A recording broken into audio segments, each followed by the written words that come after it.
Hello, everybody, and welcome to Friends of the Force, a Star Wars podcast. I'm your host, Brad. And I'm your host, Sarah. And hey, we're back. This is an episode about Tales of Light and Life, which is the newest anthology set within the High Republic between phases 1, phases 2, and kind of beyond phase 1 into phase 3. And we're here to talk about it. We're here to talk about all 10? 10? Stories? Yeah, I think 10 stories. Okay. Yeah, there are 10 stories, yes. Took me a minute there to count. We're not math people. We're readers. Mm-mm. But our reading comprehension when it comes to numbers isn't great. Definitely not. No. But we are podcasters. We are here finally recording a podcast after quite some time. We're really good at it, as you can tell, as I keep interrupting Brad, and also as you didn't catch this one, listener, but we were like kind of talking, and then Brad just started the podcast. So I feel a little bit thrown into it. Immediately after Sarah was wondering which button was the record button, which okay, to be really, really clear, to clear my own name on that, I have I split screen. Right. I split screen and I make my window for recording really small because I want to be able to see our notes. Oh, think about that one. And when I make it really small, it just deletes like the record button, like it just like hides it. So it literally just shows me the play button and the stop button. That's all I got. Okay. So I had to expand it to click record again, but we're fine. We're cool. We're here now. It's recording. And if it's not recording and Brad has to use the Zoom audio, it's still recording. So suck it. Sounds exactly like something somebody who can't tell the difference between a circle and a square would say. Got me there. The cylinder goes in the square hole. Right? Yeah, I was just thinking about that meme. That's one of your favorite. It's one of my very favorites. Yeah. Well, hey, we are back. It's been quite a while. Our last main episode, and I quote, I guess like main. I don't really know what a main episode versus not a main episode. On the same feed, but yeah, but like the main. Hey, it's just us chatting about a thing. Right. Episode in quite some time because we've had a couple interviews happening over the summer. But our last big one was Path of Vengeance. That was a couple months ago. So here we are. If you've been wondering where we are or where we've been, besides those interviews, we have lives. We have lives, and we were living them this summer. And we were, we were kind of tied up with a lot of things in our personal life and other hobbies and hyperfixations that we have. But also, like more importantly, simultaneous writers strike and SAG-AFTRA strike were going on. WGA has successfully concluded. SAG-AFTRA is still on strike at least the time of this recording. Yeah, hopefully they will have a great deal very, very, very soon, and continue to cheer them on from afar because they really deserve it. So yeah, absolutely. I'm really happy for the WGA because they ended up getting like a really historic deal and good protections against AI and streaming transparency and a lot of things that they were initially told they wouldn't get and they ended up getting. So kudos to the power of strikes and unions because that just goes to show the power that they do wield. And I hope SAG gets everything that they want. But on that topic, we were not going to be and will not be discussing any struck work from any of the studios or anything until the strike is over. So that's why we continued with our, book discussions and author interviews in the meantime, since that's not under the category of struck work. So that's why we're here today. But just to kind of give you an update on the podcast, but we kind of use the strikes as a moment to slow down a bit because there's not a whole lot to talk about for us at the moment. So. But hey, that means we're bringing you like a really special, awesome episode as we dive into the High Republic this fall because there's a whole lot coming. I'm really excited. We're gonna have a whole another episode where we kind of dive into some comic stuff, some preview stuff, just thinking about phase 3. But I mean, in reading this book, we're already thinking about phase 3 a little bit. And oh my God, guys, we are so back. We're so back. And I'm going to say this exact thing on the next episode too, when we do have that bit of a preview, but holy moly, we are so back. Not that we really ever left because phase 2 happened and it was great. And we loved a lot of the things that went on in there. But I just feel like we've been, from some of these characters for so long and getting to read them again in this book and knowing that we're going to continue to get to read more of them. Oh, we're so back. I've missed them so much. I didn't even realize how much I missed them until I cracked open some of these pages and tales and was like, oh, I love them. I love them. They're my homie and my number one. They're my love of my life. Yeah. They're my bestie. They're like my partner, like my partner in crime, my lovers. Like I love them. Bring them to me. I miss them.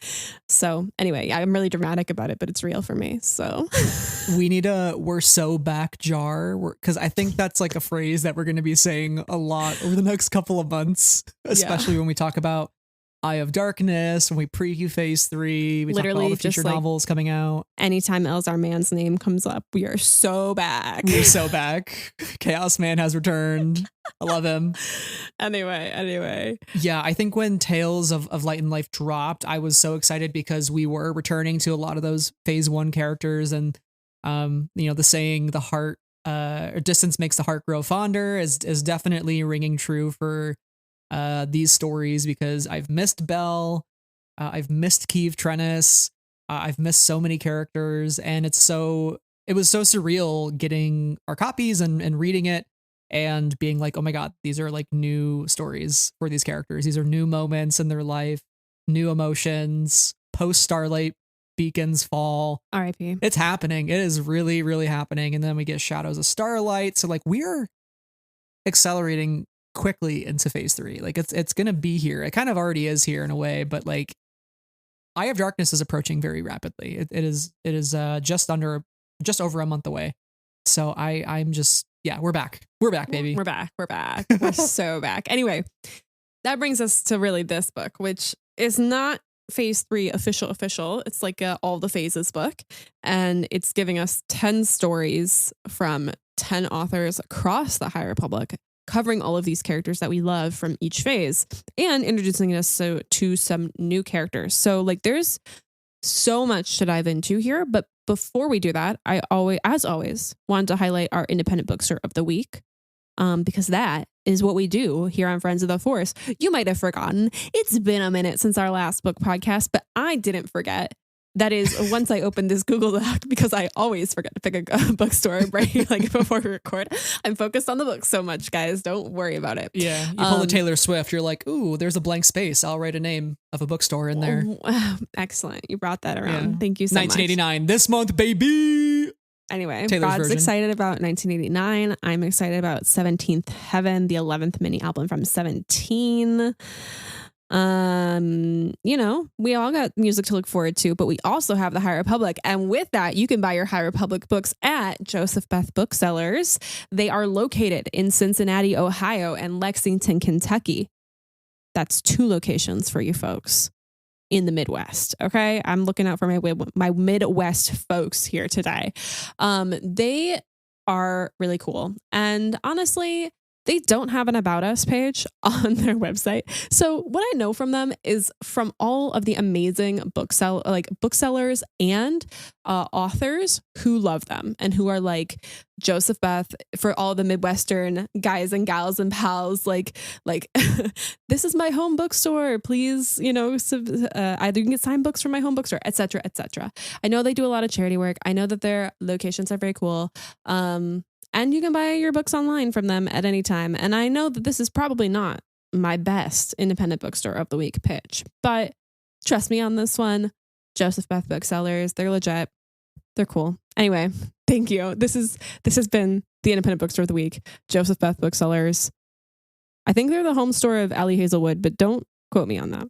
We do love Allie Hazelwood here on the podcast. We do indeed. Official Star Wars short fiction author. Allie Hazelwood. It's true. The rats are infiltrating the ranks of publishing. We love rats. Anyway. Cool. Well, Sarah, thanks for sharing that independent bookstore. And again, it's now is a good time because there's a lot of new High Republic books on the horizon. So get your books from those booksellers if you can. Support local indies. And I would like to highlight a couple more things on the book front before we jump to things regarding in the pages of the book we are discussing today. If I may get on my soapbox for just a second, we have just passed Banned Book Weeks. Wow, what are words? I really haven't podcasted in a long time, haven't I? Banned Books Week, which is a week that many libraries and booksellers put on and are involved with to highlight banned books, things that have been recently challenged. We are still in a time when so much is being challenged. And companies like Scholastic in their book fairs are giving administrators of like the schools in the book who are hosting their book fairs the opportunity to opt in to diverse books, which is absurd and upsetting and just like unconscionable and very, very frustrating. And I really, really encourage you, when you're thinking about banned books specifically, to think about the books that are being challenged right now, not the books that were challenged 50 years ago. Because the people who are writing these books, the stories that they are telling are different today, and are really, really important for this moment, for today. And so are those books from 50 years ago, 100 years ago, no doubt. But the people who are writing these books today are more diverse, and are telling so many more stories, of more perspectives. So please seek out banned books. Please educate yourself on book challenges, in your area and nationally and internationally, and go read something that you wouldn't have necessarily picked up, or read a banned book that you hadn't thought about reading before, because I think it's a really, really important moment to do that. That's it. Off the soapbox now. Retweet. I agree with you fully. You mean thanks for taking repost? On X. Oh, I'm sorry. I mean, reposting on X, that's going to be in the lexicon really soon. So get ahead of the game on that one. Yeah, it's really easy to convey that one to people, like where you're trying to post at, et cetera. Right. So I will get with the lingo. It's even easier to say than retweet. So yeah, definitely. Right. You just X it. Just post it. Yeah. Yeah. You just post it on X. Yeah. Anyway, book bans really bad. Book challenges really bad. That's it. High Republic, very good. That's true. So here we go. Agree. Okay. There's the transition. Tales of Light and Life. Beautiful work. So Tales of Light and Life. I enjoyed this one a heck of a lot. I think it's a great entry point. First off, if you haven't been reading the High Republic and you want to jump into it and get those Tales of Light and Life and kind of get kind of put your foot in the water, your toe in the water to like test the temperature and see if the High Republic is something that you want to start and get invested into. And I think this book probably does a successful job, because I think there's an array of characters, an array of lessons learned. And it also obviously like hints at and confronts a lot of the things that our characters have been dealing with, like the fall of Starlight Beacon. And I think for anybody who might not be familiar with what happened, that's kind of really intriguing to be like, oh, I want to know more about that. I want to read about what happened to Starlight Beacon. Everybody seems to be like really upsetty spaghetti about it. Mm-hmm. And so I think this book is a really is successful in what it's trying to do. And I think it was much needed to transition from phase 2 to phase 3, because it allows us to get reacclimated with a lot of familiar characters, but also like introducing us, like you said, to new ones that we may see pop up in phase 3 and might be very important to those stories. And I'm excited to talk about a few of those today. Yeah. For me, it feels like it's a solid sampler of a little bit of everything across the High Republic, which was really refreshing, because like a story like A Closed Fist Has No Claws feels completely different than Lonely Traveler is Home.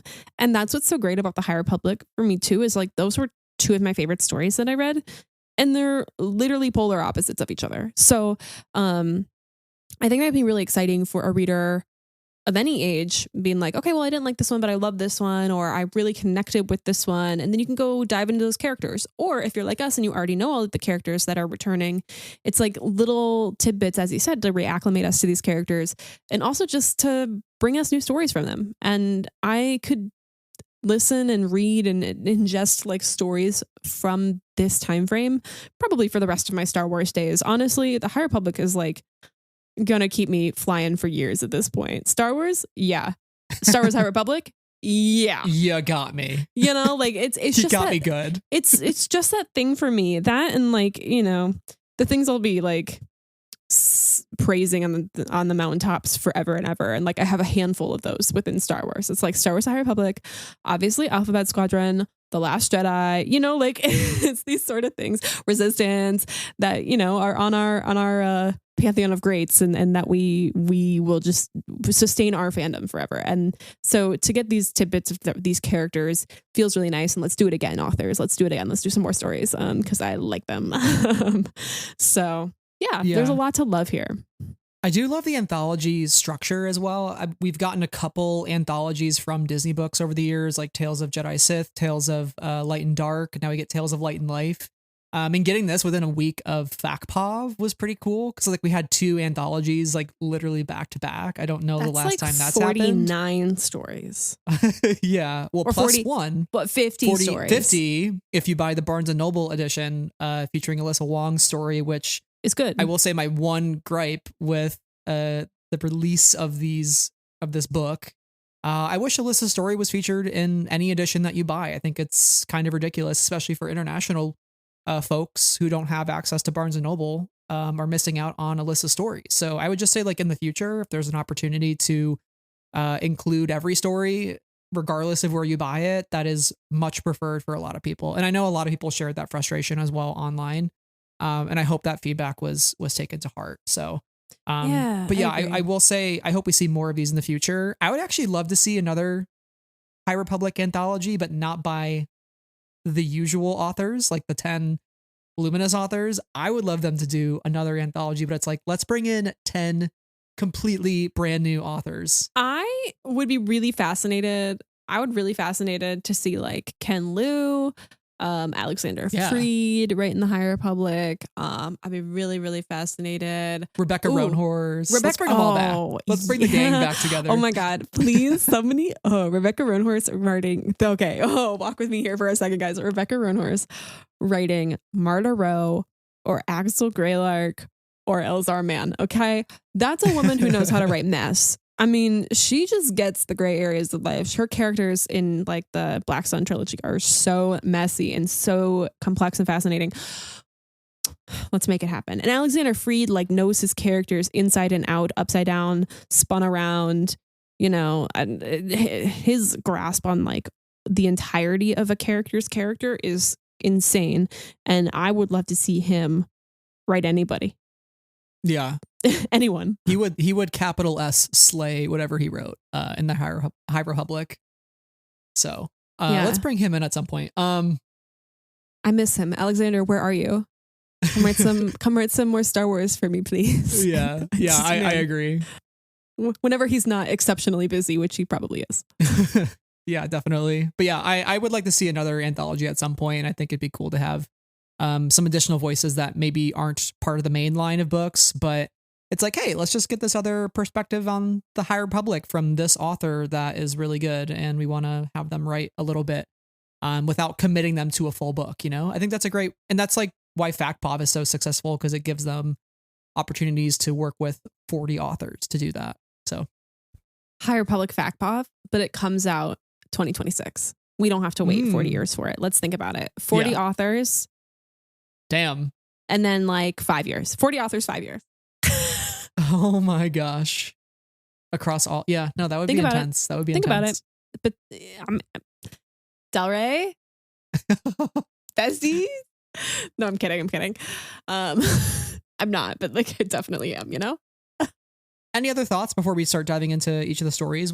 Let's dive in. Let's do it. Okay, cool. We'll walk through each one. We have our own order that we kind of came up with that we want to talk about, and we'll just go through like some of our key takeaways, favorite moments, maybe some good quotes here and there, but really just what stuck out to us as we were reading. Yeah. So where are we starting, Brad? Let's start with like the elephant in the room, or should I say the Wookiee in the room.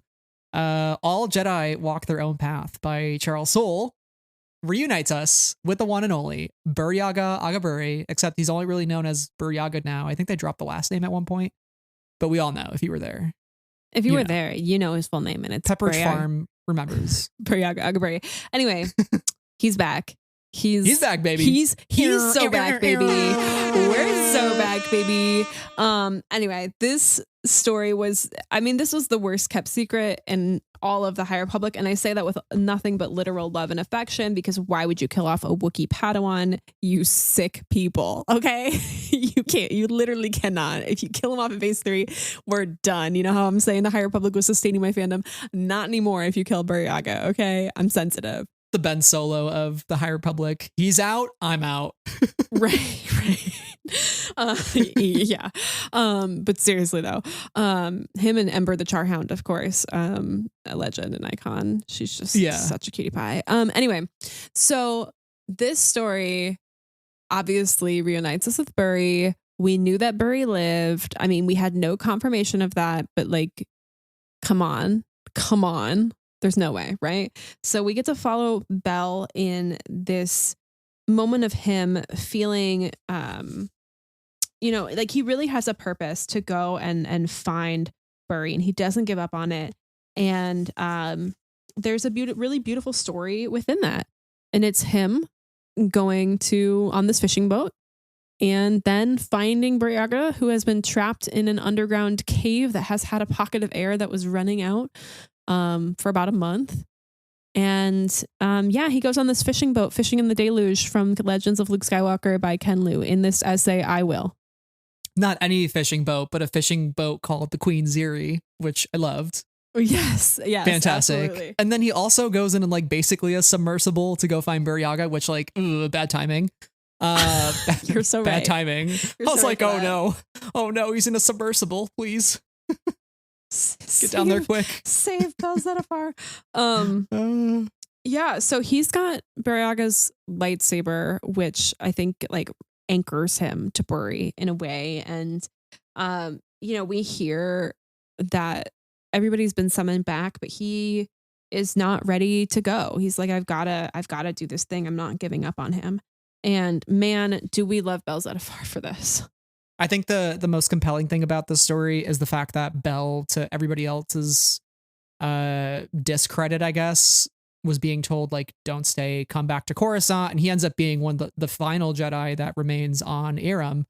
And I think that is just so, it just like speaks to his dedication to people. And also he has a lot of like built up regret over how he handled the search for Loden, because he thought Loden was gone. And he was like, I'm not going to make that same mistake twice, basically. Right. And like you said, holding on to Burry's lightsaber given to him by Elzar is that anchor that he needs to keep hope.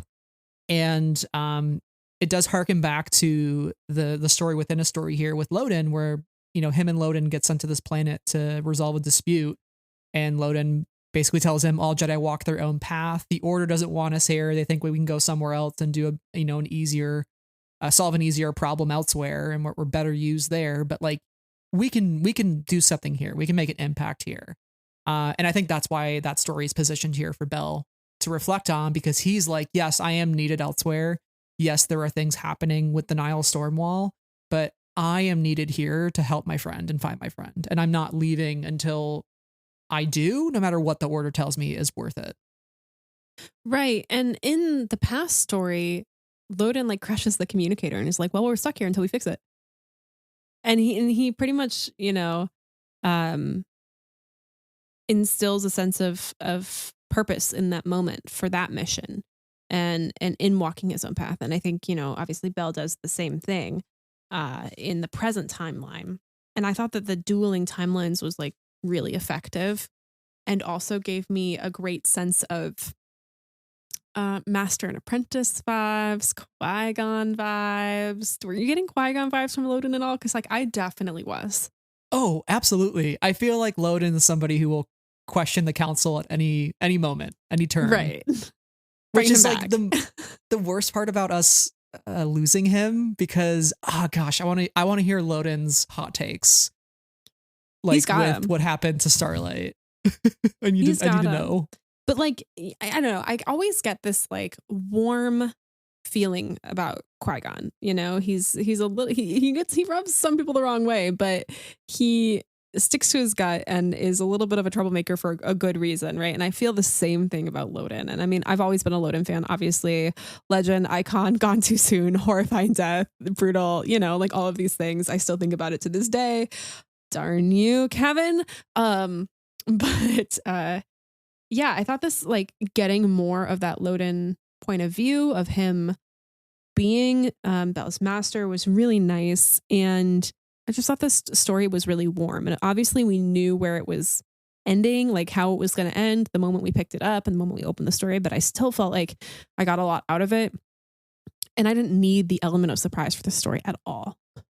I will say, to your point about Qui-Gon and Loden similarities, there is a Loden quote where he says, when all is said and done, council or no, we must guide ourselves. Which like that to me is just like, I don't care what the council says. What matters is how we feel.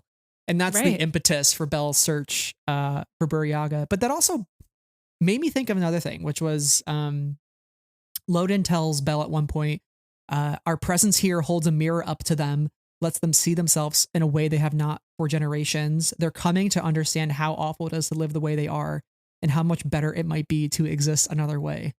And it was really interesting, and it felt kind of pointed in a way of, generations. Sometimes when we hear that word, it's like generations of Jedi. And I'm curious, like, in the context of a mirror, like things being a mirror, I think in some ways what happened to Starlight and the presence of the levelers are a mirror to the Jedi. Like the levelers, a lot of the imagery that we've seen of the leveler, I think of like the Night of Sorrow. It's the up close one. Right. And in the eyes, you see two Jedi, right? It's like a mirror, right? And I think the Nameless are a mirror to the Jedi to understand there is a different way of existing. There is a different path that can be taken, one that doesn't lead to, fear, to anger, to hate, to suffering, but one that can lead towards the light and towards bravery and hope. But also maybe there's a third path, which is leaving the Jedi Order and being a way seeker, which we'll talk about in a little bit. But do you think there's any chance Bel walks another path that isn't the Jedi Order? I'm gonna go with no. If this story hadn't played out as it did in this way, if you had asked me before I picked up the story, before I knew about this story, I'd have been like, Bel's a goner. He's depressed and he's a goner. Like in the sense of like he's gonna walk away because Burry's gone and Loden's gone and he's traumatized. And I think that's not how he appears here. He's definitely like feeling a lot of things about the loss of Loden and about what he did wrong and what he's going to do right if he gets a future opportunity, and like how he's going to look for Burry and not give up on him and all these sorts of things. But he strikes me as someone with a lot of drive and a lot of determination. So I think he's going to instead be the mirror for the Jedi. If we like think about egg talk too much, if I even start talking about egg talk right now, I will not stop. But what I'm saying is like, the more I think about it, the more every Jedi is going to be like, let's sacrifice ourselves and go fix this sin done to the Nameless. Okay. So I'm not going to talk about it anyway. Well, we're going to talk about it very shortly. People are going to be mirrors. And I feel like Bel is somebody with so much determination and conviction and care for others that he could be a mirror in that way to other Jedi. And I guess that's what I'm getting at there. Yeah. But then I get on my egg talk bullshit and it's going to spiral, I do love the idea of mirrors, though. I think it's so interesting too, thinking of the levelers as like a mirror to the Jedi, and like, what do the Jedi fear? Like, you have to look within yourself, look in the mirror, and figure out like, what do you fear, and how do you overcome it? But yeah, I think my final point on this story, I do think it's really interesting that the people of Irem blame the Jedi mostly for what happened. Oh, I'm not surprised about that. And they kind of see them as responsible. So I think that's just a little bit of a taste of how the galaxy as a whole might be viewing the Jedi Order and what happened. I don't think they're really pointing things. I don't think they're like really discerning between Nihil and Jedi. I feel like everybody feels the Jedi are pretty culpable, especially those closest to the incident. So I'm excited to see like how much of that is widespread.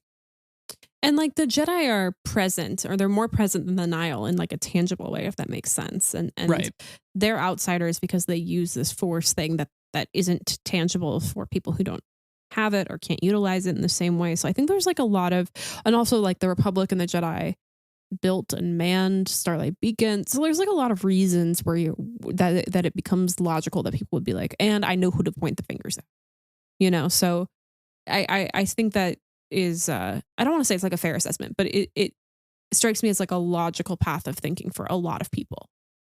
You can jump there logically. I don't know. Totally. Yeah. I hope that makes sense to a listener. No, totally. It's easier to make a scapegoat out of somebody too that's more in the public eye, like a Jedi, than it is for somebody like a Nihil Raider who is only appearing every so often, and when they do, you're practically dead at that point. It's like, so they're more elusive and mysterious and cloudy than the Jedi are. So why not point the finger at them? Speaking of, I know who to point the fingers at. Marta Rowe. Oh, or the mother. I think this is all the mother's fault. Maybe it's all Sunshine Dobbs' fault. We can point the fingers at everybody because ultimately, well, ultimately it's going to result in Martian, and everybody's culpable for that, at least Right. if you're in the path of the open hand in phase 2. Let's talk a little bit about A Closed Fist Has No Claws by Tessa Gratton. Now, pause right here. If you have not listened to our interview with Tessa Gratton, we had the opportunity to chat about not only this story, but her work throughout the High Republic and beyond. And we're so obsessed. We're so obsessed with the story. We loved chatting with Tessa. Really, really highly recommend that episode. But we did not go into all the spoilers there for obvious reasons. So, we like to talk, and we like to talk about things that we're excited about ad nauseum. #egg talk. Here we go. Egg talk. Egg talk has started. Take out your carton of eggs, start throwing them at the wall so they make cool imagery, and then you try to guess what the image is. I don't know. It's like you know how the piece of toast has Jesus on it? It's like if you throw a bunch of eggs at the wall for egg talk, what does the image show? Does it show a Jedi? Does it show if chosen one? According to Jin of BTS, if you throw a piece of spaghetti at the wall and it sticks, it means it's ready. Okay. Well, yeah, there's a clip of it happening. My dad had a good laugh when he saw that one. Interesting. He's like, what is he doing? And I'm like, he's seeing if it's done or not. Interesting. Brad's so like, stop talking. Marta Rowe.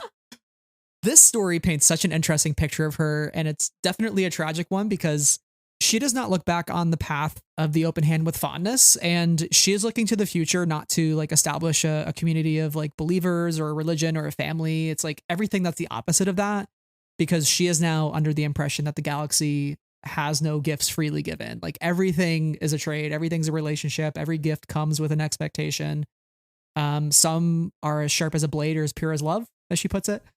To her, freedom is taking, and that's kind of the starting point and the root of Nihil beliefs. Is like we take what we want, we go into the galaxy and we take it. That's freedom for us, and that's kind of terrifying. That we're seeing that ideology starting at such a early time. Yeah, and we saw her at the start of Path of the Deceit, and she did have this real sort of innocence about her, where she really believed the thing that she was preaching, and she really was having this sort of like puppy love situation with Jedi Padawan, now deceased, Kevmo Zink, R.I.P. Kevmo. That was a rough one. And then in Path of Vengeance, we see her start to turn, to get more aggressive and more militant, and now we see her completely lost to the world, lost to any sense of hope, lost to any sense of justice. And I mean that for herself, for other people. Like, justice doesn't exist in her world. There is only power. And it is so compelling in the way that the story is literally told as like a story to someone. And, it says you a lot, which I think is really a powerful way to tell this story. That's like, she's got a long way to go, I think, in terms of being an awful person, and she's bad now. So it's going to get worse. And we see where that manifests in a couple hundred years with her descendants. So doesn't feel good. I thought it was excellent how this was written in the second person. And we talked about this a lot with Tessa, but understanding it's probably Martian, like you, the reader, are like kind of trying to assume the role of Martian Rowe reading this, maybe. Right. But it could be anybody. It could be Asgard Rowe. It could be Asgard's mother, who I believe is Marta's daughter. Marta would be the great grandmother of Martian, I think. I might be wrong on that. It's really cool because this whole story is centered around like legacy and the naming conventions of the Evereni is really interesting. How some people's names mean like to survive, others mean to like, I think Ro means to look and to see, I believe. So it's really cool to like learn more about the Evereni backstory and understand why she's carrying about her legacy the way that she is. Because she kills one of the people that she brings aboard, right? She kills, there's Vika Fair and Vela Fair, and she kills Vika in order to like get Vela, right? Because they killed her like second in command, who was very sweet. Yeah. Yeah. Marta Rowe has taken such a tumble, such a fall. And it is really sad because when you think about that, like you said, that really just open-hearted person that we met in Path to Deceit. Like, it's just so different. And this is what Yana feared. She's like, I know if the galaxy kind of takes her in, chews her up, and spits her out, it's not going to be pretty. It's going to be much worse. And we're really seeing that here. Right. And not only that, like, think about the fact that Marta was somebody who was assigned to take care of younglings. Right. Initially, you know, and like now we're here. And I want to highlight some things in this story that I don't think we got to in our conversation with Tessa. So hopefully these will be novel for the reader and for us in discussing them. There's a couple of quotes in here that are really yummy, yummy, delicious. Best food of my life. And one of them is she's talking to whoever is, you know, the recipient, the listener. And she says, you know, I took this ship from somebody, being the gaze electric, and it will be taken from you in turn. Now, are we foreshadowing the downfall of Martian Row? Perhaps to Lorna D, somebody else, the Jedi, the Republic? I think what she's saying there is like, we all have to face our downfall at some point, and people like us will always have a downfall or a loss of power. Like we have our great heights and our great lows.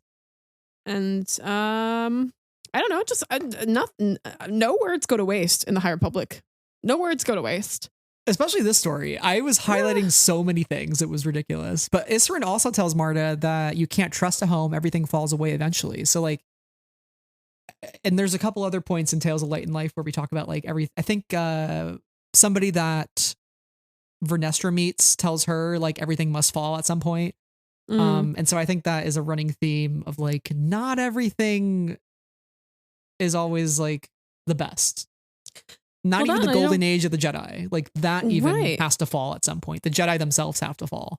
Likewise, your reign, Marcion, like it will be probably a terrifying, violent one, but like you will be susceptible to a fall at some point. You will lose.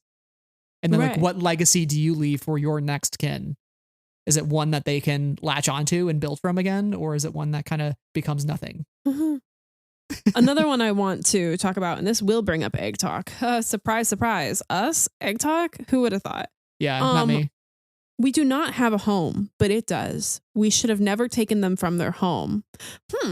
Interesting. Inch, space, resting. Interesting. Well, before that, the full quote, it does start with, our leveler can never go home, and you should never get too near. I threw that part out because we are going home. That's the whole premise of egg talk. Well, that's the thing, is like Marta's under the impression that the leveler can never go home, right? And we've talked a lot about it, you know, only through the sacrifice of many Jedi will the Order cleanse the sin done to the nameless. And you know, the egg cracks, threatens the galaxy, etc., etc.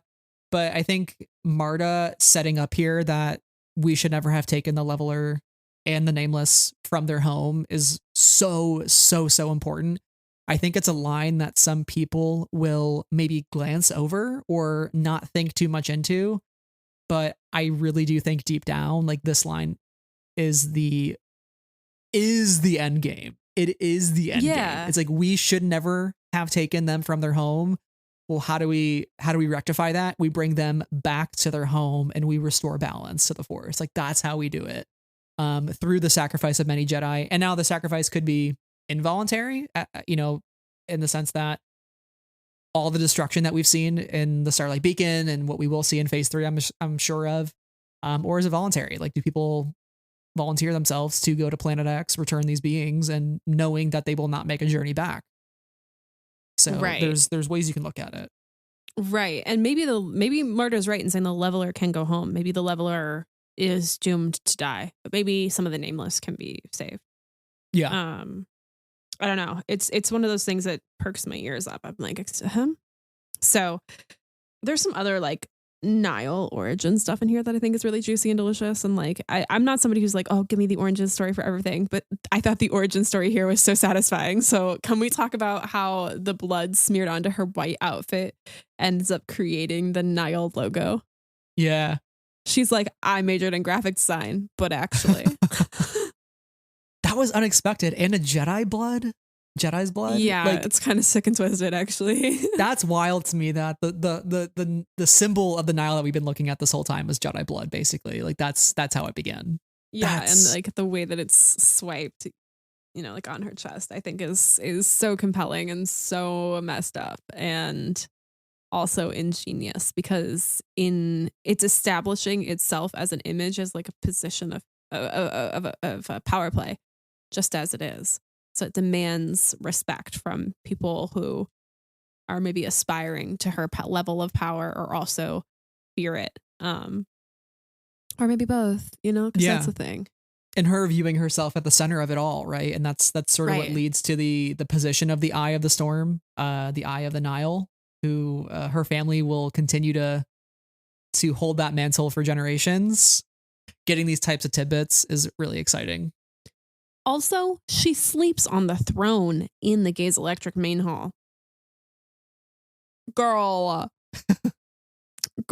get yourself a mattress. 1, 2. That's like peak manspreading behavior. You know what I'm saying? Like, I don't know how to explain that, but like, yeah, so I sleep on this throne. It kind of has that vibe, and like I'm cooler than you energy, and in a way that I think is perfect for her. But I'm also like, that's so messed up. She's so isolated that she's sleeping on the probably the very hard, uncomfortable throne in the Gaze Electric, which has a throne. We can talk about that too. But really, really sick and twisted. The Nile, they will plunder the galaxy, but they can't find an air mattress.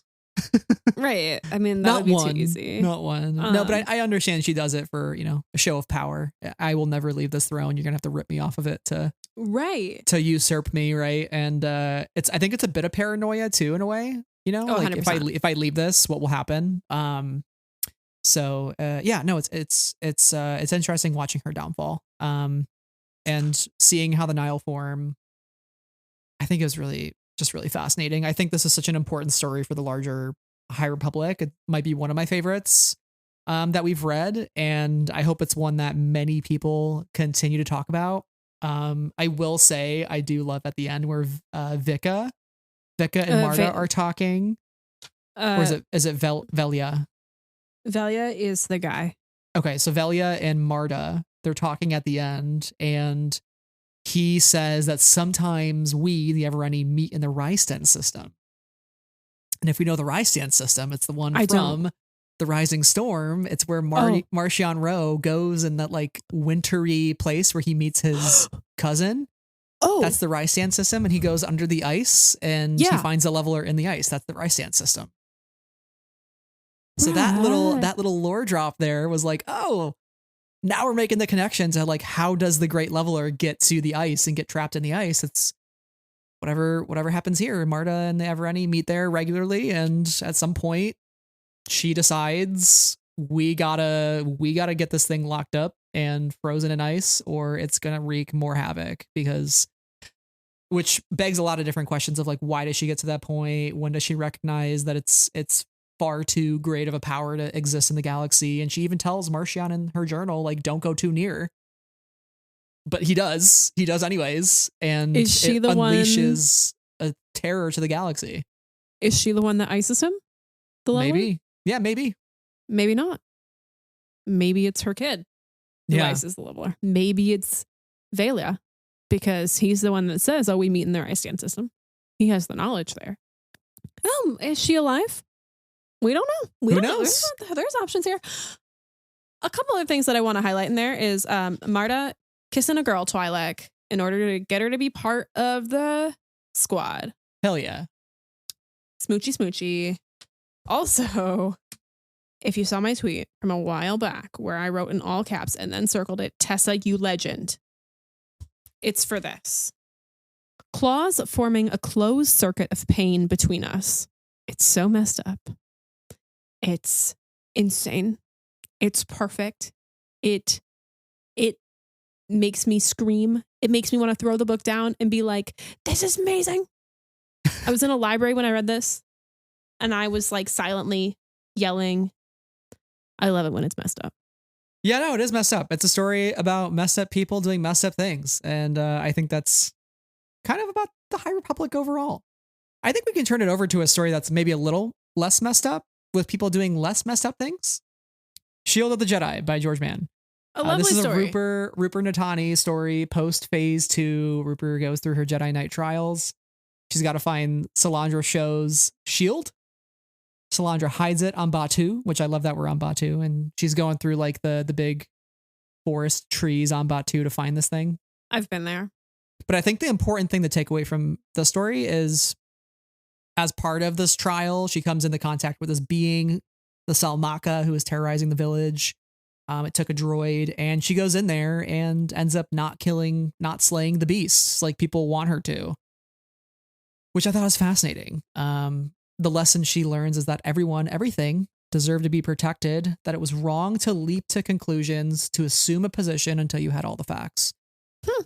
Sarah, I'd love to know what your thoughts are on that lesson specifically for this story and how it might relate to some other things in the High Republic that we should be kind of conscious about. I think we're going to have two phrases as we go into phase 3. First is, of course, we're so back, baby. And the second is, this is the key to all of this. This is the key to all this, right? Like, all life deserves to be protected. And that this is a story about understanding. This is fundamentally a story about Rupert. She, is going to find the shield. She goes to this town, this village, and they're like, oh, we called for help and you're the help. And she's like, okay. She listens to the villagers. The villagers have one point of view on what's going on. She meets the Salmaka. She sees the condition that they're living in. And then she realizes, oh, wait, that wasn't the full picture of who they were and who these villagers are and the relationship that they have. And so I think that this lesson is so important, not just for Rupert, but for everybody. Surprise, surprise. And it's one that I think some Jedi will learn and others will simply not. Yeah. I don't know. I thought this story overall was like really warm and easy to read, enjoyable. I liked that it was a story about understanding peace and hearing everybody out. I like that, Rupert sees the Force as color. We love to throw one of those in there for me. And then I love that this is a story of what the shield means to the user. And it's a cool Force object and it's a cool thing for a Jedi to have. But it's more about the philosophy behind it and the way that you view the world around you with it. And I thought that was really great. And also, like, what it means to pass the shield, right? Just because you pass the shield doesn't mean you give up those values that it represents. You're giving away the shield to the next person because you don't need the shield to uphold those values any longer. Like, you can be separate from it and still be the shield. And I think that's so cool. I love that we learn a little bit of the lore behind the shield. Like, it belonged to Jedi Bran Othmarath, who fought a Sith Lord Darth Kaldoth, saying all these names. And there was also Karak Hitak, who'd set out on a quest beyond the Outer Rim, and it took him 2 decades to find his way home. But it was the shield that kept him going, that like sustained his desire to return home. And I thought that was so cool. And now it makes me wonder, like, who did Rupert pass the shield to? Who has the shield now, like in current day? Who has the shield now? Or is the shield like in the Jedi museum and nobody has it? And who is going to take up the shield? Like, is there somebody who is going to bust into that thing and be like, this is my shield now? Like, who's going to take the shield? If let's take some predictions here. If the shield is collecting dust right now, and we're going to have our big Captain America moment where they're like, pick up the shield. It is mine. I'm Captain America now. Who is it going to be? Oh, I have a couple of candidates. Can I just give you my list? Yeah. Go ahead. Lula Talisola. Ooh, that's a good one. Missing Reed presumed dead Silas. though, so we'll have to see on that one. Don't say that to me. Who was your second one? Reed Silas. Oh, okay. Who is never also no. Oh, yeah, no. Comac Vitas. Comac Vitas is missing presumed but dead. not Reed Silas. Okay. Yeah. But Reed Silas was somebody who never wanted to fight in the first place. And that maybe strikes me as why he would maybe be a candidate. I really like that. Lula, just because she's a part of the crew that has the biggest hearts in all of the High Republic. And that is the DJO Padawan crew. Ram, Lula, Zine, you know. Those are good guesses. I'm going to go with a wild card guess here, and I'm going to say Ty Yorick. Because what better, as we're talking about like preserving all life, protecting all life, Ty Yorick is a monster hunter. She kills monsters. Oh my God. Ty Yorick is the key to all this. Let's talk about this. She's not a part of this conversation, but she also is. Who better to go from being the monster slayer, the sword, to going to be the shield for the Jedi? Oh, Brad, that's good. That's my juicy, thought. delicious. That's my thought. That's a very juicy, delicious thought. I think that would mean so much for the Jedi to be like, wow, this person who slayed life is now protecting it. If she's saying we need to protect the nameless and bring them back to their home planet because they're misunderstood creatures, that'd be powerful. We should believe her and we should follow her lead. And I just imagine her carrying that shield in the Planet X and being like, we brought them back, baby. Brad, and then they all die. What if we've been doing this whole theory for like 2 years and it's wrong? Like, oh man, you know, what if we've been doing this theory this whole time and it's wrong? I just had that thought in my head. There's a book called Tears of the Nameless. Come on, I get it, but there's got to be somebody. You know, if we're wrong, there's like Michael Seglain like listens to the podcast and is like losers. He doesn't listen to that podcast. I don't think. I kind of hope not. Love you, Michael Seglain. If you do listen to the podcast, thank you for listening. You may continue to listen anyway. It's not a big deal. But like. I just imagine somebody who, you know, is aware of the story is either like, or like, oh, this silly duo. Either we figured it all out or we know nothing. Although we did call one thing. We're literally the dumbest people on the planet, or we're Star Wars geniuses, and there's no in between.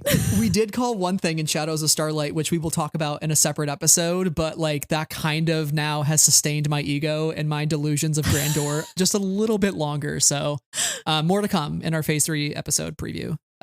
Yes. So, but yeah, anyway, yeah, the shield. Love the story. Yeah, it's good. It's really good story. Folk keep thinking about protecting life, for light in life. What does that mean? What does that phrase truly mean? And it means all light and all life. Right. One thing that I really want to point out before we jump to another story is that this story was written by George Mann. And I know that we weren't like the world's biggest fans of Battle of Jedi, but we're pretty big fans of the story. I think both of us, walking away from just talking about it now. So it makes me really look forward to The Eye of Darkness and seeing more of his written writing as opposed to like writing for audio and seeing him write different characters too. So I'm like really excited to see what he brings to that one. Yeah. Since this one works so well for me. Anyway, yeah. You know who's George's best friend or one of his really good friends? Is Kevin Scott. Kevin, who's personally ruined my life more than once. Let's talk about Kevin's story real quick, because there is one line in here that I think relates really well to one of Rupert's lessons that she learns. But yes. Kevin's story is called Light in the Darkness. The general gist of it is there's a planet full of folks who believe that the Jedi are gone, which I think is really interesting that post Starlight Beacon, there are a lot of people out there who might not even think the Jedi exist anymore and that they all died in Starlight Beacon. And Keeve Trennis, Sarek, Tarek show up, save the day from the Hutts attacking this planet and these people. And there's these two kids, Kian and Hui. And Keeve talks about how they give her hope. And she says this line here: "That's how we beat the darkness, not by charging across the stars, waving laser swords, although laser swords are pretty great. We win by shining wherever we are, in our homes, with the people we love. We win by pushing back the shadows and lighting the way." You can talk about the Rose Tico connection in a second because it's very glaringly obvious. I'm going to cry on the pod. Relating to Rupert Natani and the idea of being the shield, like Keeve Trennis is basically saying, we beat the darkness not by being the sword, by being the shield. She's basically saying that. And for the Jedi, the Starlight Beacon was their symbol. It was their symbol of being a shield. It was the beacon of light for all Jedi in the galaxy. And I think the tough thing for our Jedi in Phase 3 will be like, even though we lost that physical symbol, we have to remember deep down that just because that physical symbol isn't there, there's still light within all of us that we can push back against the darkness. As long as we choose the light and recognize that it's still within each one of us, even though the biggest light of them all has been snuffed out. Likewise, Salandra passing the shield to Rupert saying, even though you're not going to have, I don't have the shield, I am the shield, right? So I thought these stories connected really, really perfectly. Yeah, I think that you're right here. We get some new characters in this story, and then we ultimately get a lesson that we know well, and also is very mirrored in Rose's. That's not how we win. Words are not happening for me. Not by fighting what we hate, but by saving what we love. Right. So that's exactly what's happening here. We win by shining wherever we are in our homes with the people we love. We win by pushing back the shadows and lighting the way. So it's an individual thing as much as it is a collective thing. And I think that's the beauty of this idea and of this point of view, is that it comes from a place of caring, not just about, the capital G greater good or anything like that, but just about yourself and the ones around you. And it also is very Last Jedi in the sense that it suggests that anyone could be a hero. That's how we beat the darkness, not by charging across the stars, waving laser swords. It's really about love, and it's about light, as opposed to about fighting and power and strength and action and adventure. And these are the things I love. And this is Star Wars at its best, if you ask me, is these really intimate moments of personal care and triumph and love for ourselves and for others, as individuals, as people, as we learned in Rupert's story, who have complex lives and maybe need to be heard from more than one point of view and understood fully. This is why I push back against anybody who says phase 2 had no point, or, there wasn't anything to take away from it. I think the idea of the shield over the sword is so important, and there's a reason why that idea is getting established in phase 2. We need to continue thinking about that idea into phase 3. Like, we are in a time where tensions are high, people are upset, people want to direct their anger in the wake of a disaster, and that we'll talk about that even with some other stories here. Like, people are pissed, people want to take their rage out on others, and what do you do when like tensions are that high and you want to resort to anger and hatred? You got to be the shield. You got to be the light. You got to maintain that part of yourself within that's like good and full of light and full of hope, and not succumb to something else that doesn't equate to who you truly are at your core. You got to always be the shield, even in the worst of times, even in like the darkness when it's encroaching everywhere. And so that's the trial of the Jedi, is like, are you going to be the sword or the shield? Like, who are you going to choose to be at the end of the day?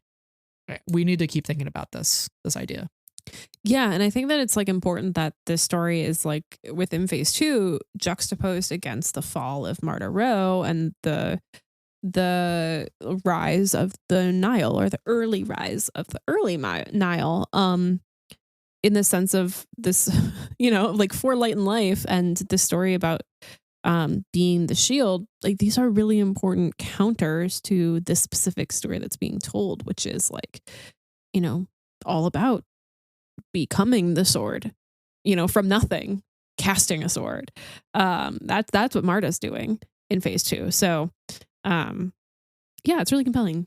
Yeah, more of a blade than a sword, Marta, because she's like she's got a hidden up her sleeve, like Assassin's Creed style. She's right, right. Shiv. Yep. Shiv people. That's right. Yeah. You like my sound effect for the blade? You got the pew pew pews, but you also got that in Star Wars. And you got the wow. Listen, if Ben Burtt's retiring anytime soon, I think Lucasfilm, between the two of us, we can help out with the sound effects. That's right. Anyways, I think Ben Burtt's already retired. I think he's living a good life. I don't know. Matt Wood? Sure. Who are we calling up these days? David Holmes? Yeah. The various folks. Sure. If not them, they can get us connected with the right people. Absolutely. Right. All right. Sarah, you kick it off next. Which story do you want to talk about next? I'm trying to think of I'm trying to do blades, please. Which one? All the titles are getting jumbled in my mind. Thanks, Brad, for updating the Google Doc in a way that allows me to comprehend it. He's a real winner, guys. This is why we're friends. I would like to talk a little bit about, and we're talking, you said no, what did you say? No, no blades. No. Yeah. Okay. Yeah. No. Blade friendly here. Yeah. can we talk about stories that make us feel really warm and good and happy and no blades, no bad things at all, just some like real good characters that like having real good moments that make me feel real good? Yes. Oh, great. Then let's talk about A Lonely Traveler is Home by Daniel Jose Older. I know that's not exactly where, the Google Doc is pointing us, but that's what I want to talk about right now. Is that okay? Yes. Yeah, we're going to ignore the fact that all of their friends are missing, presumed dead. Don't say that. Don't say that. I said we're going to ignore it. We're not going to talk about it. Yeah. Also, folks, we're hitting like the hour 10 mark right here, which is why I was not able to read the Google Doc there for a second. Okay. Yeah. You know what happens when we hit an hour 15? It's not good. We gotta wrap this episode up in 5 minutes. I don't know what we're doing. Anyway, yeah. So The Lonely Traveler is Home is a story that warmed my soul because it was like reading a little short story of the Adventures comics and talk about love and care for people around you and your friends and the people that you surround yourself with. This is it, okay? This is it, because Daniel Jose Older is a saint and writes these stories about happy Padawans who are sometimes sad, but they're also happy and they love each other, okay? This is it, okay? And yes, all their friends are missing, presumed dead. We're not talking about it. We're not talking about it. Basically, the premise of the story is that Ram Jamaram, a legend and icon. Great name. The sweetest ever. Might be the best Star Wars name. Not going to lie. It's pretty good. Yeah. He is chatting with Zine, and Zine is upset and she's homesick, and so he's going to help. And he's going to do that by throwing a surprise party for her and I don't have it on me right now. I'm really sorry about that, but in like the mid-level environment room. So we are pre Starlight Beacon falling right now. Oh, you're right. Yeah. Not so, like, missing, presumed dead friends. I mean, like, but they're about to be. True. Harsh realities. Everything falls, Martero.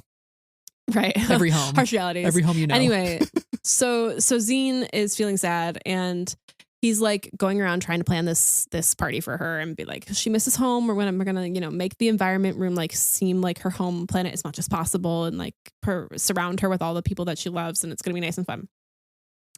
But he goes and he asks everybody, and everybody has a secret training mission.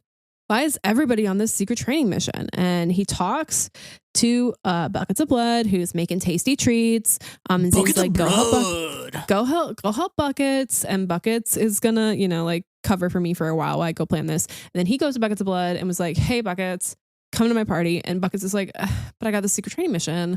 And he's like, well, can you reschedule the secret training mission, please? And he's like, no. And also it's a secret. I'm not telling you what it is. Sorry, if you're not in it, if you don't need to know, then you're not going to know. And they go through this whole thing. And it turns out that all his friends were seeing that he was a bit homesick too. And so they threw him a surprise party instead. And that was a secret training mission. Okay, this is like a warm hug. This is like, I'm in my sweatshirt and in my blanket, and it's like a nice cold winter day outside, but not too cold inside the house. And I'm sitting nice to the fire, and I have a nice mug of hot chocolate, and we're playing nice, calm music, over in the living room. And I'm with my friends, and like we just had a nice joke, and we're laughing about it. And I'm reading this story. That's what this is. It's like the nicest, warmest moment you can imagine. Daniel, I love you. Okay. Like this, I'm so serious about this story. It's so warm and gentle and kind and sweet. We get a Buckets of Blood back. We get Ram. We get Zine.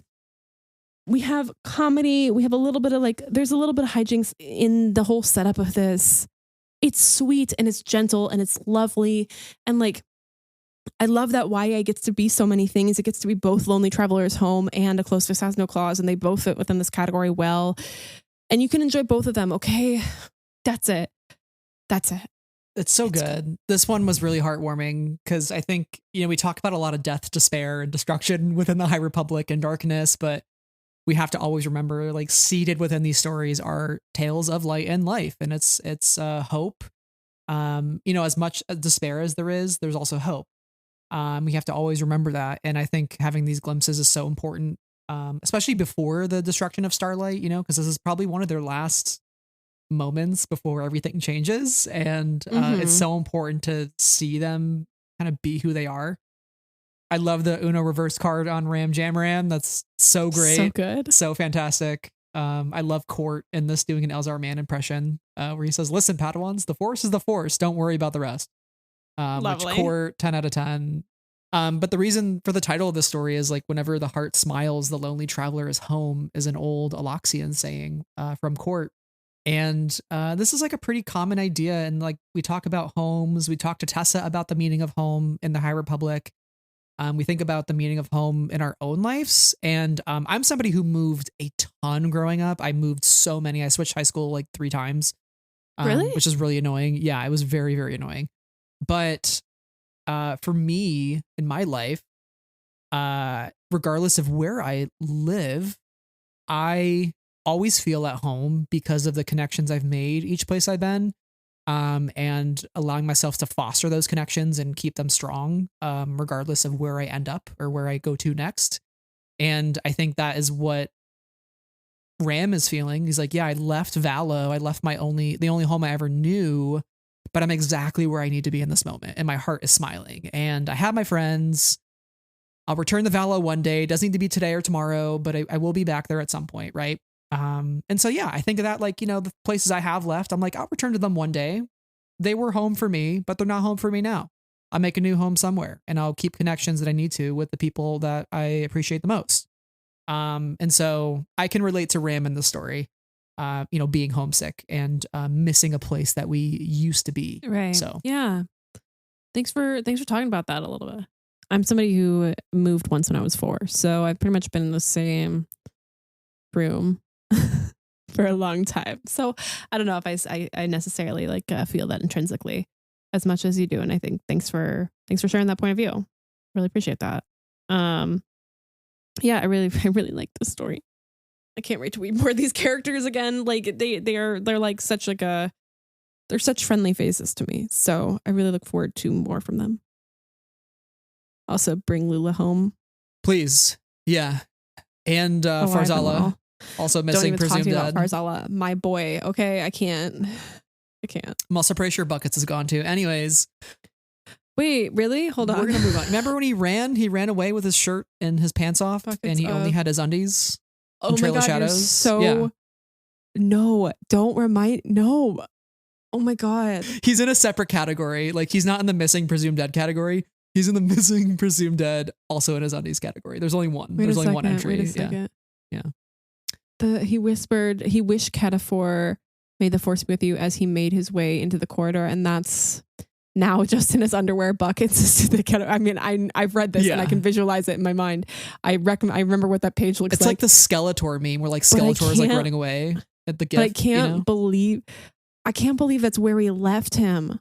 Yeah, we don't know what happened. We don't know where Buckets is. So, wait, I'm so devastated about this right now. I haven't thought about underwear. I'm resurfacing all the memories for you. I'm happy to help. No. Happy to help as we adventure on this journey. I clearly should do some rereads, but like the fact of it is these days I don't read fast enough to like reread a bunch of the High Republic Phase 1 stuff before we dive into Phase 3. But like, man, I don't need to think about underwear, buckets of blood, missing, maybe presumed, probably dead. I do want to really quickly mention there is a scene in here where Vern is sparring with Reeth. I love that Reeth showed up in this. Okay. And Vern says to Reeth, the moment you think you're winning is when you're closest to defeat. But then Ram thinks the opposite. And he thinks the moment you think you've lost is when you're closest to victory. And I think that is very fitting because for the Jedi, it feels like they lost. But maybe that means they're the closest to victory than they've ever been. So we'll see if I don't believe that. We'll see if that's true. Believe that. No, they are not competent enough for that. As an organization. No. Really sorry. I think not as a collective on an individual level, perhaps. But that's the trials of the Jedi. But who? Jedi. We'll see. Name one Jedi. Belzadafar. I mean, yes. Name he's 2 Jedi. Reeth Silas. He's going to do well. Name 3 Jedi. Ram Jamaram. Come Name on. 4 Jedi. I could go all day. I could do this all day, Cap. But that leads me to my next story, Sarah. We're talking about Vern. We're talking about lessons Vern has bestowed upon her friends and peers. Let's talk about The Force Provides by Justina Ireland. Vernestra Rowe is a way seeker. She's lost Avon. She's lost Emery. She's lost Stellan. She's lost a lot. To be clear, Avon is alive. Yeah, she is on the cover of Defy the Storm. Yeah. Okay. I just want to make it clear that one character I do not have to worry about in this particular moment, because I love Avon Starros with everything in my whole heart, and I'm so excited she's making the jump to YA. And this is a complete side thing, but I do not need more people missing presumed dead. Okay. Well, Emery is missing presumed dead. Don't say that to me. I'm sensitive. So you have to add a couple things. So this is the key to all of this. We're so back, baby, and also missing presumed dead. Those are our three. And also, don't say this to me. Phase when I don't want to be reminded of anything. Phases. Wait, phase three. Phase three's three key phrases. Oh my god! I think we just stumbled on something. We're gonna tweet that out. Sarah, what did you think of Vernestra Rowe becoming a Wayseeker? Did this feel like a natural continuation of her character? Like, did it shock you? How do you feel? I mean, I wrote down here in my notes, her and Lissa traveling and helping people, but the issues are bigger than the Jedi. And that's what she feels, and she feels like disaffected because of that. And I get that. I really get that. So ultimately, like, I find myself, not disagreeing with her decision, especially when we're recalling all of the Jedi to Coruscant. Why would we put all the Jedi in one place when there are lots of people who need help, and we're like, they have to regroup in order to move forward, they feel, but like there's still a lot of people who need help and need assistance and all these sorts of things. And Vernestra doesn't want to abandon them, and I really don't disagree. And I think that this story is so interesting. Also, fishing. We're back to fishing, and again, fishing in the deluge in this essay. I will. Every time fishing happens, I think it's important. I'm actually like really serious about this. This is another. I don't disagree. Maybe this is like another like Sarah theory that's forming. I'm just gonna like put together all the stories that include fishing and be like, fishing is the key to all of the. Fishing is a key. Fishing is the key to knowledge of the Force. I think all the Jedi need to go like on a fishing trip where they just go fish. Yeah, they need to like turn their phones off and like, disconnect from all their friends and family and just like go fishing. Yeah. No, totally. Yeah. I think it's really interesting that Vernestra describes the Jedi Order as lost. She says they're lost. I get it. And fighting the Nihil had to be left to the Republic, and at some point they would find their way again. So she's like completely like, the Jedi have lost their way. Like, she is down the Comac Vetus path, the Orla Jareni path. She's like, I'm over it until you guys get your shit together. I'm out. Here's the deal. Is she really out? Because she's got some key knowledge in her mind that she needs to. She's not only she have some key knowledge, we know she lives a long time. We do. And we're not going to touch on that too far, but she lives a long time. She comes back up. I think she's so important, a little bit. Yeah. As we know. Yeah. Anyway, think about it. She specifically mentions in the story she thought about following the path and the coordinates that Marie Santeca gave her when she gave them to a Deveronian captain of a ship that she boarded. It made no sense to him. He was like, I don't know what this is, so good luck. But yeah, she gave up on that quest because she couldn't figure out what the coordinates meant. We think that they're coordinates to Planet X, correct? That's our running theory. Yeah, obviously. How else are they going to get there? No, literally, where else would they go? Okay, where else would they go? What, Denny's in Anaheim, California? I don't know. That's right. Yeah. Denny's in Japan. It's really interesting because Vernestra Rowe is the key to all of this, but she has now left the Jedi Order and become a Wayseeker, and the Jedi are going to need to call her up and be like, hey, how are you doing? So it's kind of interesting that like all these really key sort of people aren't Jedi. Think about it. Tywarick, not a Jedi. Vernestra Rowe, not a Jedi. Right now. Redacted from Shadows of Starlight, Redacted, not a Jedi. Certainly not a Jedi. And they're the key to all this. Maybe what they need is to look outwards and look beyond their ideology and look beyond their. I know that's some really bold stuff coming. Remember when we talked about mirrors earlier? Oh, you're so real for saying that. Greatstorm talking about mirrors and how it shows us, it allows us to look at ourselves and find alternate paths. Hmm. Hmm. Hmm. Ponder this, I must. Okay. All right. Sounds like a plan. We'll ponder. Brad Yoda. Yeah.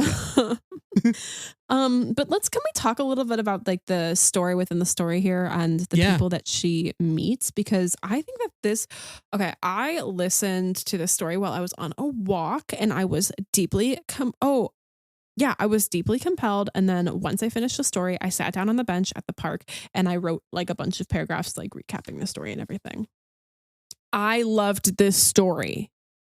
I really, really loved it. She goes to Miracos. It's a former Santeca clan parent where she allies with Tanabe, an old queer Togruta princess who married her lady love and became a pirate. Now they're back to help her son, who is hoping to expand their family. The sister-in-law betrays them to the guild, who controls the fish trade, who Tanabe wants to take down. Tanabe is so cool. She's wonderful and badass and a mature woman, and it was so cool to get like an adult woman character in this role, who has this really rich history that has nothing to do with connection with the Force, and is all about, queer love and piracy for the greater good. And like, I thought that was amazing. She's kind of like Robin Hood, like stealing from the rich to give to the poor, feeding the hungry, healing the sick. Like she's Robin Hood in Star Wars, right? Am I right? Honestly. And I thought this story was just so cool. And like all the characters we got to meet were really, really interesting and complex. And obviously as we know, Vernestra's gonna live a long time, so she can maybe be the old badass lady in the future. Just saying. I like Lots that. of future. I like that idea for Vernestra Rwoh. It's so interesting too that at the end of this, Tanabe gives Vernestra a disc to get to Ebi, a planet to rest and recharge. Just that's a planet she had been before. So I thought that might help her unlock the coordinates perhaps to obviously Planet X and nowhere else. That's the only place where it's going. So you're telling me Tanabe is the key to all of this because she gave Vernestra where to go to clear her mind? Okay, got it. That's right. Cool. And then she can like work through the Force. Yeah, absolutely. Again, guys, everything is intentional in these stories. It's all there for a reason. Nothing is wasted. No word is wasted in the High Republic. None. Yes. It's all connected. And it's really cool that like by the end of this, feeling very recharged and good about the Force, and at the end of this, there's a path forward that feels that it's fresh for Vernestra, I feel like, and I really liked that. And I thought that this like placed her in a good spot as we go into phase 3, which I'm really, really curious to see how the threads of that will be picked up by other writers and by Justina, and where we see her future going. I think Vernestra, as the keeper of the paths, she has a really, really, really interesting role to play. I agree. I think it's so cool that we have a lot to look forward to with that character. And I can't wait to see, like, again, the connections to Planet X and what Maria Santeca gave her. She's going to be a huge player in phase 3. So I'm sure when she makes that return, it's going to be a triumphant one too. Hopefully. Yeah. She could still be struggling, but who knows? You have any other thoughts on Vernestra Rwoh before we talk about some other characters that we are reunited with in this Tales of Light and Light? No thoughts, just excellent vibes. Great. Yeah, let's talk about After the Fall by Claudia Gray. So this is the one that reunites us with some of our favorites, Leox, Geode, Affie Hollow. Love it.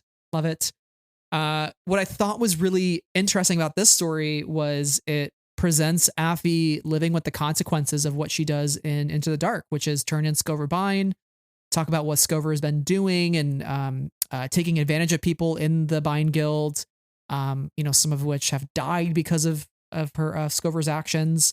And so what has happened now is the entire Bind Guild is really fractured. They're all separated. They're answering to new bosses, some of whom are maybe worse than Scover. And Affie meets back up with Captain Marti, who sort of presents this point of view to Affie.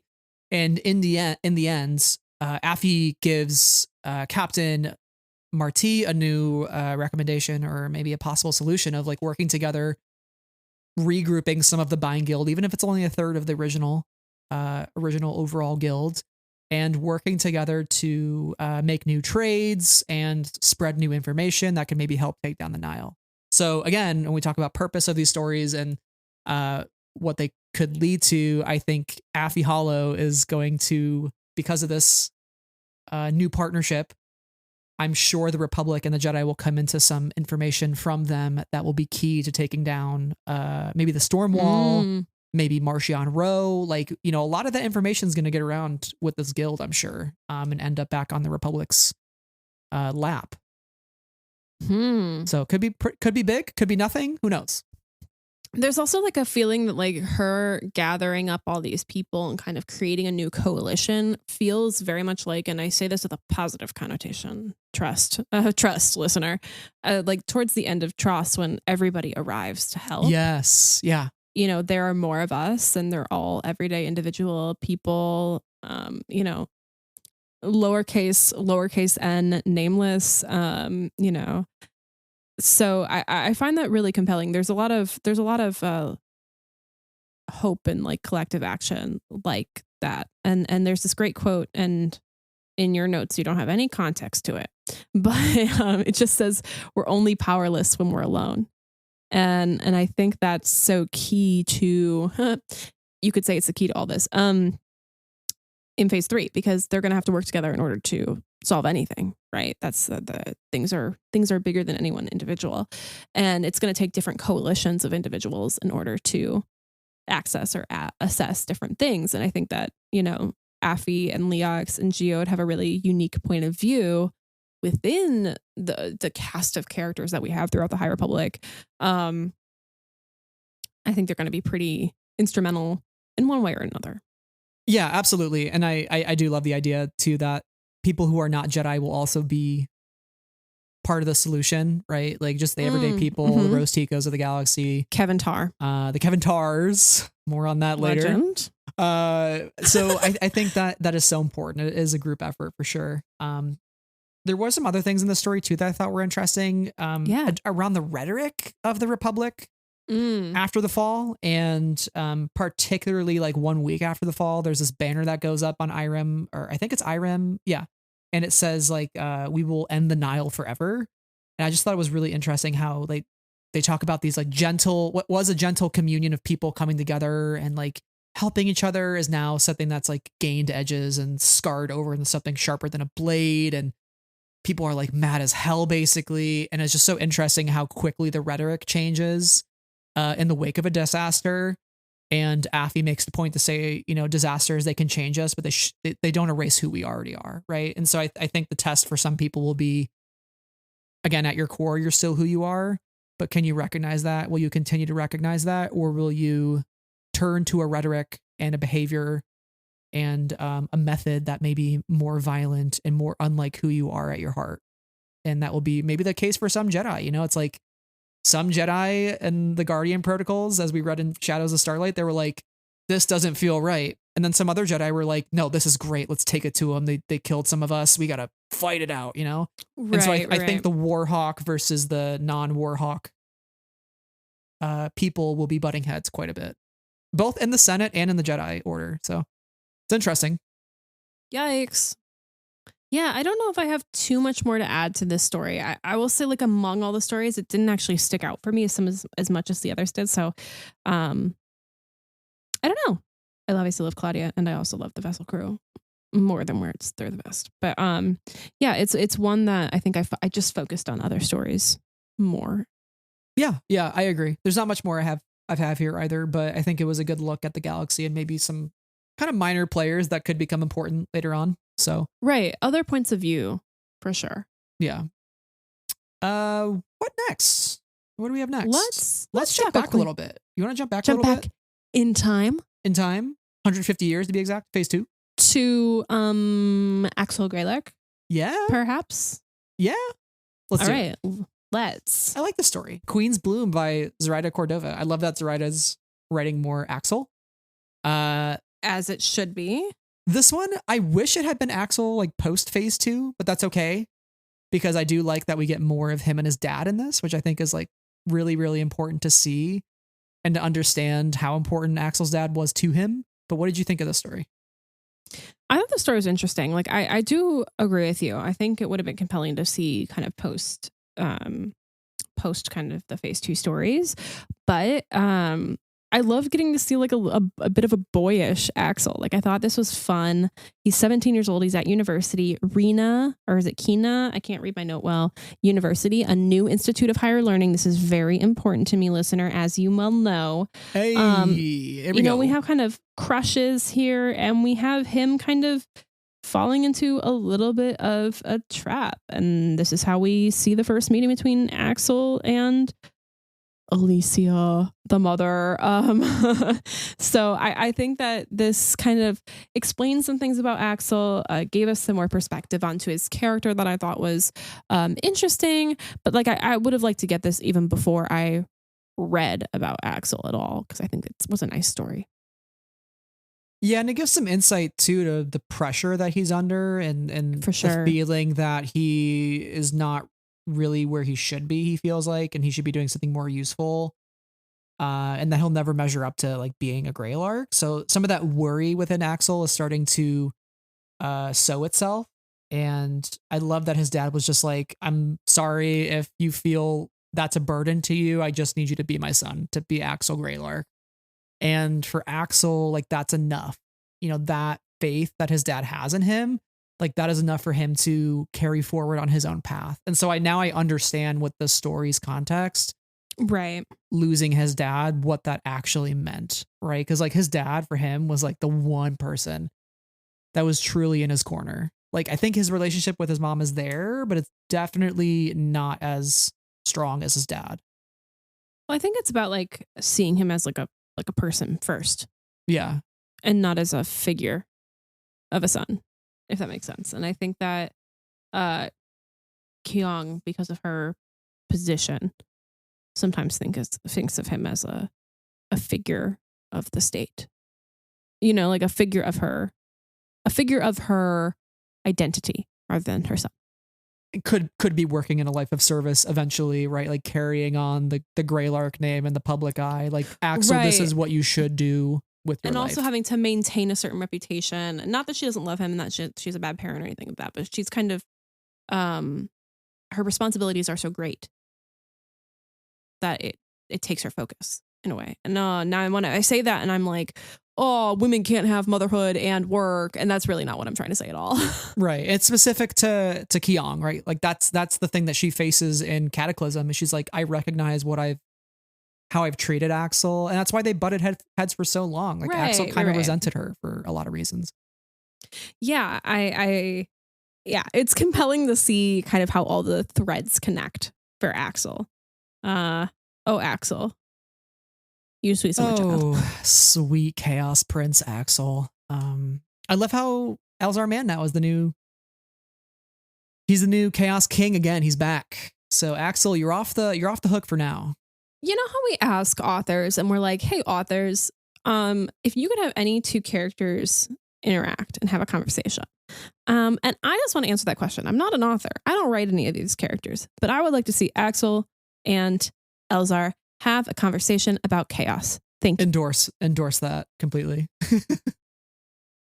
All right. Any other thoughts on Queen's Bloom before we jump over to our next story? We got two more here that we got to think about. No, let's jump over to the next one. So Call of Coruscant by Lydia Kang introduces us to Padawan Amadeo Azazo. I'm going to mess that up a lot. No, that was 100% right, though. I listened to the audiobook, and that is how you say his name. And his Jedi Master is Miro Lox, who actually used to train with Stellan, Avar, and Elzar as Padawans before they all separated. They were besties. I wonder if this is setting up Miro Lox as somebody who could not like replace Stellan, but kind of slide in a little bit to be like, hey guys, remember me? We hung out a little bit. There's no way. Sorry. They're Miro Lox fourth wheeling it forever. Not getting let back. Not getting let back in that situation, even though Stellan's dead. Yeah, no. But this was a fun story. I liked this because it was kind of like he knows that there are the Nile is going to take planets like Ryloth, like Lasan, Utapau, Pantora. Those are the couple that are mentioned of being at risk. So you mean him and his Utapau? Utapau, yeah. The Utapau. I know. Crazy. I know. In the High Republic. So him and his master are going to get shipped off. So he kind of has this like escapade that he goes off on in the nighttime, and he meets some people, gets in a fight, ends up maybe kissing somebody until the dawn. It's possibly assumed or implied at the end of a paragraph. I'm not sure. But throughout the whole journey, he's like wondering, is this really what I want to do? Do I want to be a Jedi? Having friends is pretty fun. Maybe I should rethink my life. I have a higher chance of mortality as a Jedi, most likely, with these creatures going around, etc. And he ends up going back with his master at the end and is like, you know, Coruscant's amazing, but frankly, it's kind of exhausting, and the Force is my anchor, so let's do this. And I thought it was pretty cool. I feel like he's maybe going to have more of a role in Phase 3, and I'm assuming he'll return, and that's why the story is here. But what did you think of the story, and like any like key takeaways or fun moments that you can point to? Oh, I regret to say that I did not take notes for the story because I listened to it while I was driving my car. So that's on me. I thought the story was a fun adventure, but I didn't find myself connecting with Amadeo as much as I was, you know, some of our returning characters. So I'll be curious to see if he does pop up in Phase 3 and kind of what role he would play. But I thought that this kind of figuring out his purpose, having a bit of fun on the side, and like having a little bit of an adventure was really compelling, and then kind of committing himself to the cause. There is a moment, like, you know, they return to Coruscant. They're gonna, you know, because of the callback to Coruscant. It's the title of the story.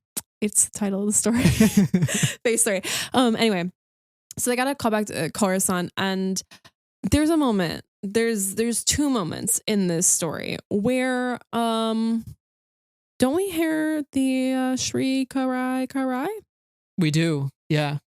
Yeah, because in the audiobook it's sung not in the same tune that it's sung by Daniel, which that one is gavel canon. But it's okay. You know, like it's passed down and interpreted in many ways. It has many different melodies. But he also says Shri Karai Karai. Hot take, incorrect. It's Shri Karai Karai is More my fun. take. Anyway, this is not important. This is just Sarah rambling. But I literally heard that, and I like I think I was driving my car. It's dark. Like, imagine me on the highway. It's kind of deserted at like 11 p.m. Okay, we're setting the scene. I'm in my car. I'm listening to the High Republic story, and I hear Shri Karai Karai, and I literally like whip my head to like a camera that doesn't exist, as if I'm on The Office, and I look at it, and I like, you know, it's be not existing. Anyway, I look in this particular direction, and I frown as if I am the you know, Shrek frowning meme. Okay, I was like, we are not doing this right now, and yet we are. This was a moment. I feel like this is the first time we've heard it out of the, I guess, like uttered more so in just kind of like the humming sense, right? Because Maya, Jedi Master Maya Su, mentions a monster that's turning Jedi to dust, and then that's what sticks it in Miro Lox's head, and then later on he's humming it to himself, which you kind of haven't really seen it like that, and then Amadale's like, "What are you talking about? Like, what is that lullaby that you're singing?" And he says it's one that one of the former Jedi at the temple used to sing, and it's a story about a big battle where creatures preyed upon the Jedi. And that's also sung in other cultures. And then Amadeo's like, why is that soothing? Why are you singing it to children? That seems kind of messed up. And then Miro's like, yeah, it kind of does when you think about it. And we have a few of those in our own world, I feel like, you know, like Humpty Dumpty. It's like Humpty Dumpty's like dead. Ring around the rosy, pocket full of posy. Yeah, ashes. This is Star Wars' version of that. For sure, 100%. Ashes, dust. Come on. It's Dust, right there. Ash, Fire, Hot, March. These are all songs by 17. Anyway, I have memorized all their song titles, and I have a sequence of ways that I think about them. Anyway, not important. I am not a normal person. Yeah, it's one of those things where it's like, okay, what does this battle allude to? Like, have the Nameless have been around before? Maybe they were banished to Planet X. There's a lot of layers there. A lot of layers there that I'm a little afraid to uncover because it ruins egg talk for me. No, but in all seriousness, like it makes the Leveler and the Nameless, I think, seem even scarier, more devastating than they've been up until this point, which is highly scary and highly devastating. So, that's nice. But yeah, those are, I guess, some of our thoughts on that. Do you have anything else with this story, or I think that was like the big one that you and I highlighted? I think that, yeah, me staring into the camera that doesn't exist. That was a moment for me. But yeah, I think that's what I mainly took away from this one. Our last one here. Do you want to take us out with this fun one? Sure. And so this is the one which, if you have not had the opportunity to pick up the Barnes and Noble edition, you will not have read, most likely. And it's a shame because it should be in all the editions because everybody should be reading it, and it's very good. And it is Rogue Element by Alyssa Wong, which is a story about Crash and Spheno and a new character called Rue. It's a fun adventure. I realized how easy it was for me to fall back in with Crash. Which I really, really enjoyed in Spheno. And I was like, wow, I really like these characters. They're cool and fun. And I had forgotten how much I enjoyed how cool and fun they were. Yeah, Midnight Horizon's like one of our favorites. So for me, the jump back to Corellia didn't feel jarring at all. I'm like, yeah, I'm back home, baby. Like, this is it. This is the stuff that I loved from phase 1. And so it was cool to see Crash and taking a little bit of a break at her mom's place with her girlfriend, and that was really cool. Mm-hmm.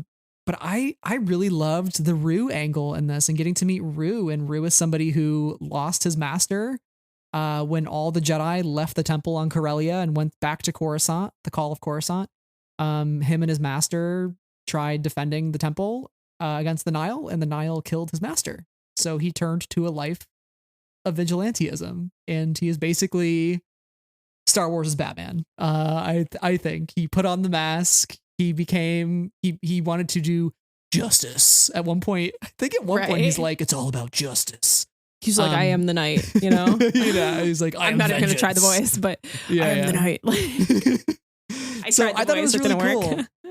And I thought it was really cool how like both these people come together, how like, he's just selling fruit at the stand and Crash ends up there and she's like, hey, how'd you get that mark on your arm? Right? Like that's like the classic superhero, like Peter Parker at the dinner with the Green Goblin, and the Green Goblin's like, hey, what's that cut on your arm? Like that sort of tropey stuff.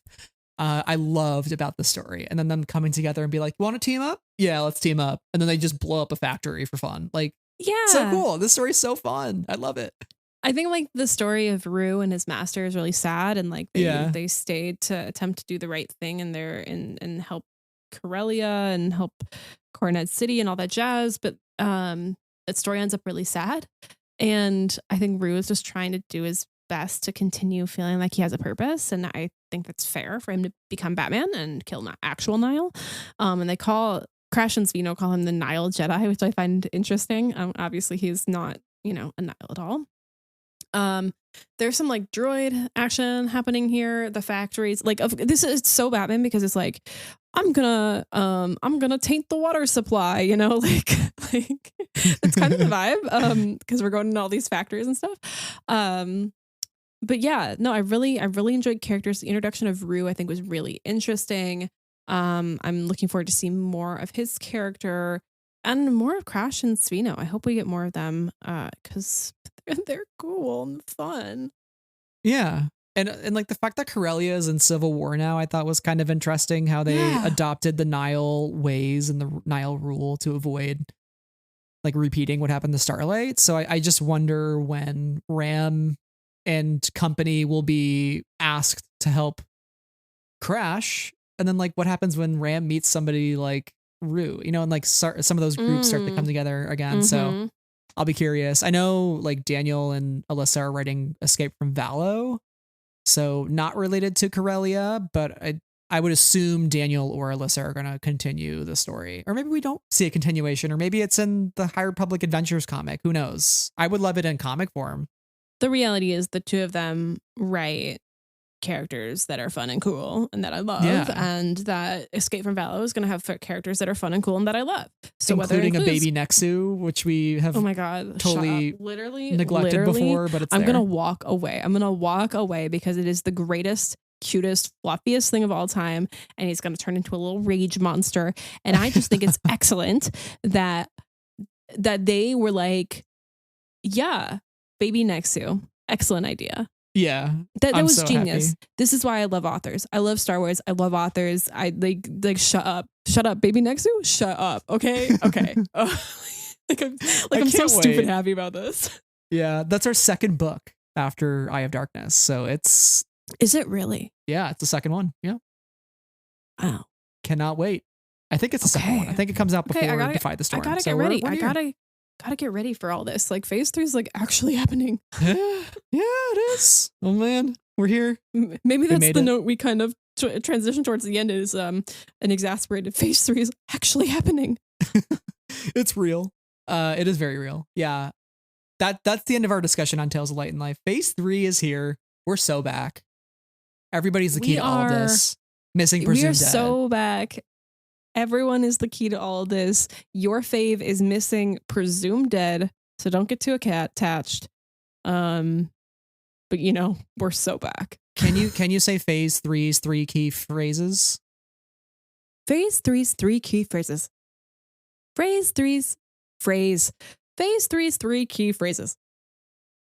I think you should do like a thing on the High Republic show where they bring you on, and because you have like a good you kind of have like a good radio narrator voice. I feel like you could, Christina Ariel could be like, and here's a moment from Sarah. And I could be you're like, here are phase 3's 3 key phrases.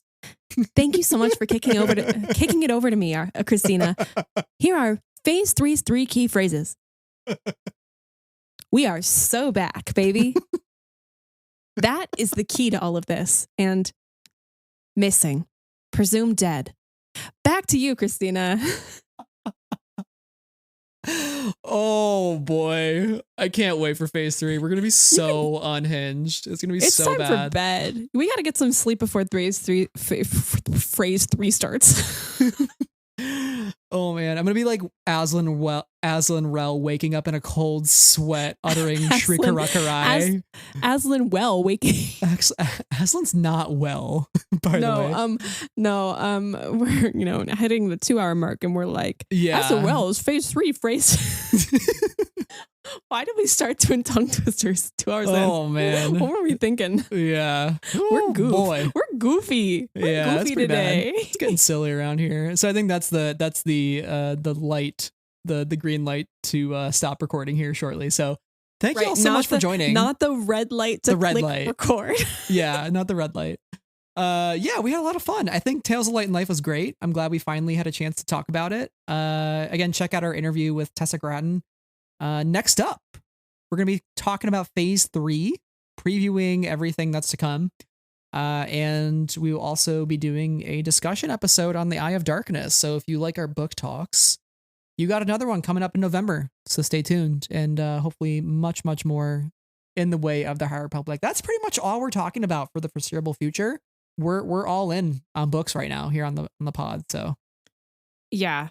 It's very, very serious for us. So please continue to join us because we are very, very excited. Because you know why, Brad? You know why? Why's that?